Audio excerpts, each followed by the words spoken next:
Assalamualaikum warahmatullahi wabarakatuh. Bismillah, alhamdulillah, la hawla wa la quwwata illa billah.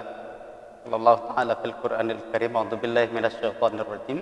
Bismillahirrahmanirrahim. Wa likulli darajatum mimma amilu wa liyuwaffiyahum a'malahum wa hum la yuzlamun. Shadaqallahul azim. Baik, kesempatan yang baik ini coba kita akan bahas kembali persoalan pendidikan. Dalam hal ini terkait dengan persoalan hakikat mutu dalam pendidikan. Ada beberapa pandangan tokoh yang melihat perspektif mutu ini pada pandangan mereka. Tokoh-tokoh itu antara lain misalnya Deming, yang mendefinisikan mutu itu adalah semua kebutuhan dan keinginan pelanggan. Jadi apa yang diinginkan oleh pelanggan itu coba kita penuhi, dan pelanggan tentu akan memberikan standar-standar ya yang kemudian sesuai dengan harapan mereka, dan tugas kita adalah memenuhi mereka sehingga kemudian mereka terpuaskan, pelanggan. Kemudian Philip B. Crosby juga mendefinisikan mutu sebagai kesesuaian terhadap persyaratan. Jadi spesifikasi yang kita buat itu, lalu kemudian kita penuhi spek-spek itu, persyaratan-persyaratan itu. Jika kemudian produk kita memenuhi persyaratan standar yang sudah kita buat, itu artinya sudah memenuhi standar mutu, kata Philip B. Crosby. Lalu kemudian Joseph M. Juran mendefinisikan mutu sebagai kesesuaian terhadap spesifikasi.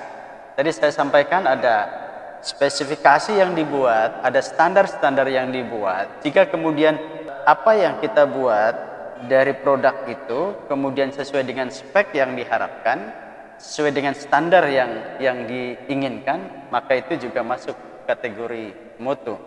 Ya. Lalu kemudian ini yang menarik lagi, Gavin dan Ross membuat mutu itu dalam 5 perspektif. Perspektif pertama, kata Gavin dan Ross, adalah transcendental approach.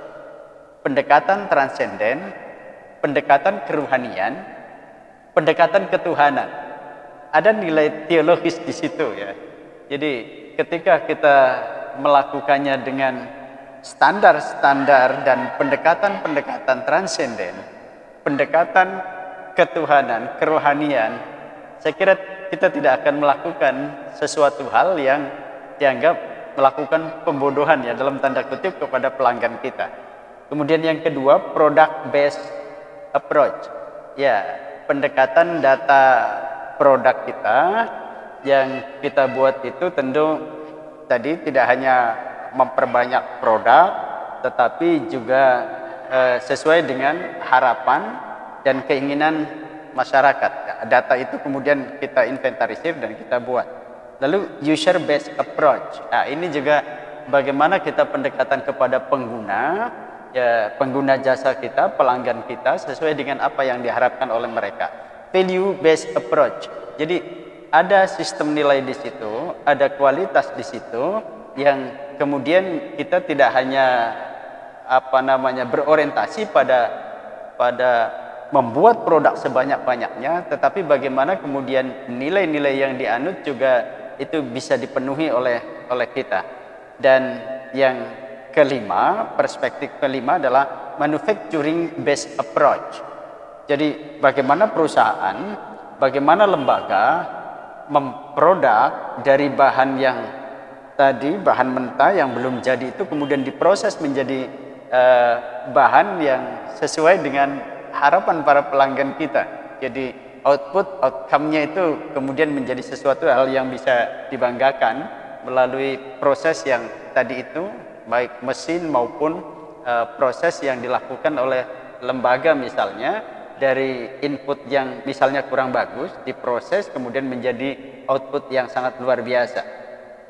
Kemudian kita akan coba kutip pandangan Juran tentang mutu sebagai produk pada pandangan Juran ya. Pada pandangan beliau, mutu sebagai produk itu pertama kecocokan penggunaan produk, fitness for use, untuk memenuhi kebutuhan pelanggan. Jadi apa yang dibutuhkan oleh pelanggan, lagi-lagi orientasinya adalah pelanggan, lalu yang kita produk itu cocok untuk digunakan, ya, dan sesuai dengan kebutuhan pelanggan. Lalu kemudian yang kedua, kesesuaian penggunaan produk tersebut didasarkan atas 5 ciri utama, yakni teknologi kekuatan, psikologis, citra rasa atau status, yang ketiga waktu yaitu kehandalan, dan keempat kontraktual atau ada jaminan di situ, dan yang kelima etika yaitu sopan santun. Jadi kesesuaian pengguna produk itu berdasarkan 5 hal tadi itu ya. Ada kekuatan teknologi yang sangat luar biasa, tentu sekarang ini tidak bisa diragukan. Lalu citra rasanya atau statusnya seperti apa yang diharapkan oleh pelanggan kita, gitu kan. Kemudian waktu kehandalannya, kita bisa berlangsung lama atau tidak kualitas ini, atau jangan-jangan kemudian belum lama sudah rusak gitu. Kemudian ada jaminan, quality assurance di situ, ada kontraktual di situ, dan etika yaitu sopan santun. Saya kira itu yang kemudian dimaksud dengan value tadi, pendekatan nilai itu. Kemudian menurut Crosby, mutu produk itu conformant to requirement, sesuai dengan yang disyaratkan atau distandarkan. Tadi yang saya sampaikan, ada standar yang kita buat, lalu kemudian kita penuhi standar-standar itu. Jika kemudian apa yang kita lakukan sesuai dengan spesifikasi, dengan standar yang dibuat, apalagi di atas standar yang kita lakukan, itu artinya sangat luar biasa mutunya. Apabila produk sesuai dengan standar atau standar mutu yang telah ditentukan, produk tersebut dikatakan produk yang bermutu. Jadi kalau sudah sesuai, bahkan kemudian di atas, ya itu artinya sudah bermutu. Mutu itu sesuatu yang diharapkan oleh pelanggan, sama dengan harapan pelanggan atau di atas harapan pelanggan. Ya, kemudian standar mutu itu meliputi bahan baku, proses produksi, dan produk jadi. Nah, ini standar mutunya ya. Jadi bahan bakunya seperti apa, kemudian prosesnya juga seperti apa yang dilakukan, dan kemudian hasilnya seperti apa. Lalu kemudian kaitannya dengan pendidikan seperti apa? Mutu produk kaitannya dengan pendidikan. Mutu produk secara sederhana dapat dilihat dari perolehan nilai atau angka yang dicapai seperti ditunjukkan dalam hasil-hasil ulangan dan ujian. Memang secara kasat mata yang paling mudah untuk mengukur mutu pendidikan itu ya nilai-nilai dalam angka-angka di ujian, hasil prestasi akademik di ulangan hariannya, atau kemudian juga di ujian hasil ujian sekolah atau ujian nasionalnya. Apakah dia berada di rata-rata kabupaten, provinsi, atau di tingkat nasional. Sekolah dianggap bermutu apabila para siswanya sebagian besar atau seluruhnya memperoleh nilai atau angka yang tinggi, sehingga berpeluang melanjutkan ke jenjang pendidikan yang lebih tinggi. Jadi lagi-lagi saya ingin menyampaikan bahwa dalam konteks pendidikan memang mutu yang kasat mata itu ya di samping nilai tadi, lalu kemudian outputnya bisa diserap di perguruan tinggi atau lembaga yang lebih tinggi dari lembaga itu atau tidak gitu. Misalnya dari SD ke SMP, SLTP, dari SLTP ke SLTA, dari SLTA ke perguruan tinggi misalnya. Nah, berapa dari mereka yang bisa terserap, bisa masuk ke jenjang yang lebih tinggi itu?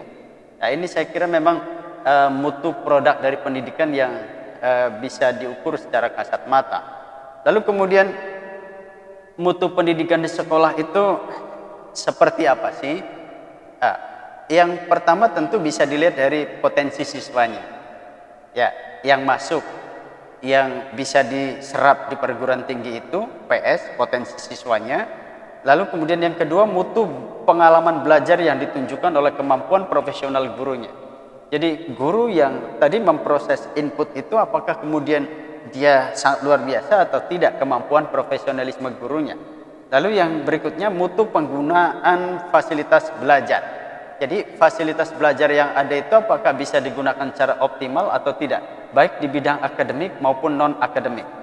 Lalu yang terakhir adalah budaya sekolah, BS, yang merupakan refleksi mutu kepemimpinan kepala sekolah. Jadi kalau kemudian ada mutu berbasis budaya sekolah, nah kultur sekolah itu yang kemudian dibangun oleh kepala sekolah, apakah kemudian bisa mengarah kepada persoalan mutu atau tidak. Jadi ada PS, ada KP, ada FP, dan ada BS, budaya sekolah yang diciptakan, yang dilakukan oleh kepemimpinan kepala sekolahnya. Kemudian sekolah itu bisa dinilai efektif atau tidak, efektivitas sekolah itu tentu ada beberapa variabel. Pertama, memiliki masukan siswa dengan potensi yang sesuai dengan tuntutan kurikulum. Ya, jadi inputnya, masukan siswanya itu sesuai dengan standar yang kita tetapkan, yang kita inginkan. Lalu yang kedua, dapat menyediakan layanan pembelajaran yang bermutu. Ya, bagaimana kita memberikan layanan prima kepada peserta didik kita? Karena kalau tidak layanan prima yang berkali-kali saya sampaikan, rumah sakit ya tidak memberikan pelayanan prima, paling yang meninggal adalah satu pasien. Seorang insinyur yang membangun konstruksi bangunan tidak melakukan pelayanan prima, paling yang ambruk satu bangunan. Tapi kalau kemudian sekolah tidak memberikan pelayanan prima, maka yang mati adalah calon dokter, calon insinyur, bahkan calon presiden. Ya, sehingga kemudian di situ kemudian bagaimana kita bisa memberikan layanan pembelajaran yang prima kepada peserta didik kita. Lalu yang berikutnya, memiliki fasilitas sekolah yang menunjang efektivitas dan efisiensi kegiatan belajar mengajar.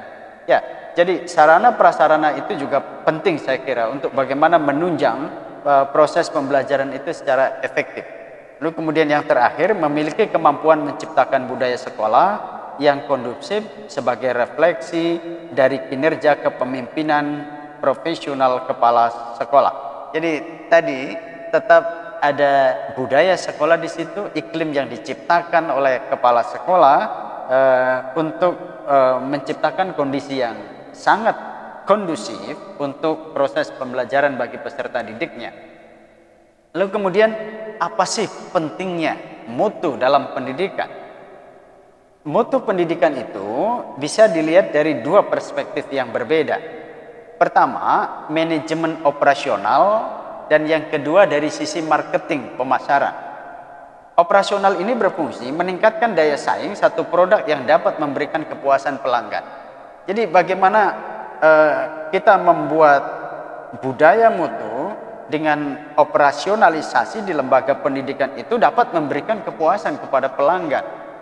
Ya, sehingga saya juga sering menyampaikan sejatinya tidak ada pendidikan mahal itu sepanjang lembaga pendidikan itu mampu memberikan balikan yang sesuai, yang setimpal atau lebih dari apa yang sudah dikeluarkan oleh pelanggan kita. Sehingga kalau kemudian persepsi pelanggan kita dari apa yang diberikan oleh lembaga sama dengan harapannya atau di atas harapan para pelanggan itu, mereka tidak akan mengatakan bahwa lembaga pendidikan itu mahal.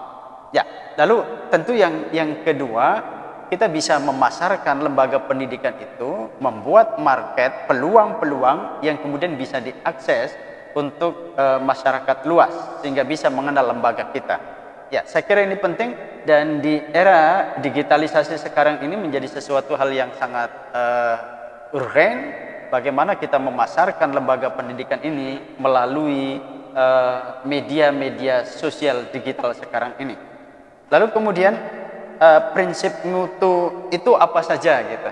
Ya, ada beberapa prinsip mutu. Pertama, fokus pada customer. Itu pasti ya. Fokus kepada pelanggan kita. Pelanggan itu raja gitu. Jadi apa yang diinginkan oleh mereka kita penuhi. Dan itu yang tadi ada sebutan bagaimana mutu itu mampu memenuhi kriteria-kriteria yang diinginkan oleh pelanggan kita, customer kita. Peningkatan proses. Ya, saya kira goal oriented itu pasti akan melalui proses yang panjang, dan pertanyaan kita bukan pada persoalan bagaimana luaran kita bermutu atau tidak, tapi pertanyaannya adalah prosesnya jalan apa tidak. Ketertiban menyeluruh, universal. Jadi dari awal perencanaan, implementasi sampai kepada evaluasi itu terus kita tertibkan. Pengukuran jelas kriterianya, pendidikan sebagai sebuah sistem. Jadi tidak bisa kemudian kita hanya mengandalkan siswa kita, tetapi juga di situ ada pendidik, ada sarana prasarana, ada proses yang dibangun. Perbaikan yang berkelanjutan. Jadi ada quality improvement, continue, berkelanjutan, tidak hanya berhenti sampai di sini. Nah, itu yang kenapa kemudian dikatakan mutu itu adalah inovatif. Ya. Kemudian elemen pendukung mutu itu ada beberapa hal. Pertama, supporting input. Ya, tadi.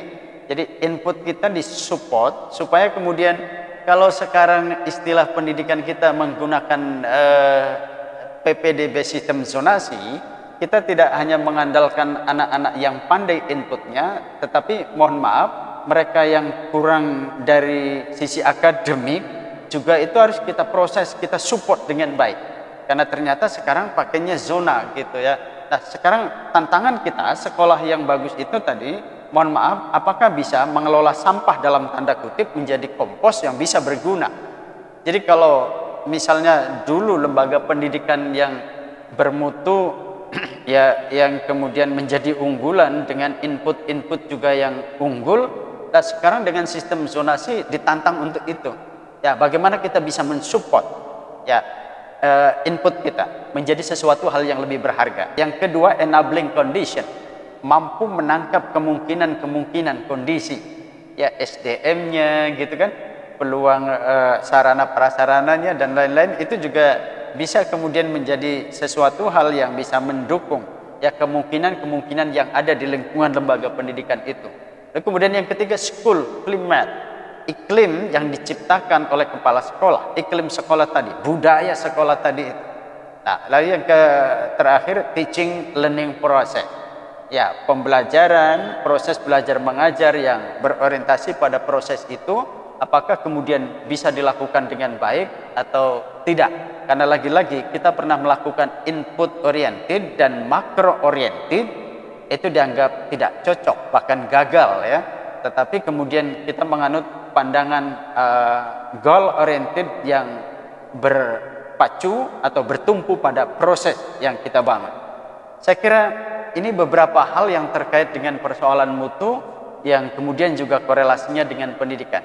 Kita berharap pendidikan kita sebagaimana yang disampaikan oleh Profesor Dr. Deddy Mulyasana akan menjadi lembaga pendidikan yang bermutu dan berdaya saing, tidak hanya mampu berkompetisi dan berkomparasi di dalam negeri ini, tetapi juga bisa bersaing dengan lulusan-lulusan perguruan tinggi, lulusan-lulusan sekolah dari luar negeri.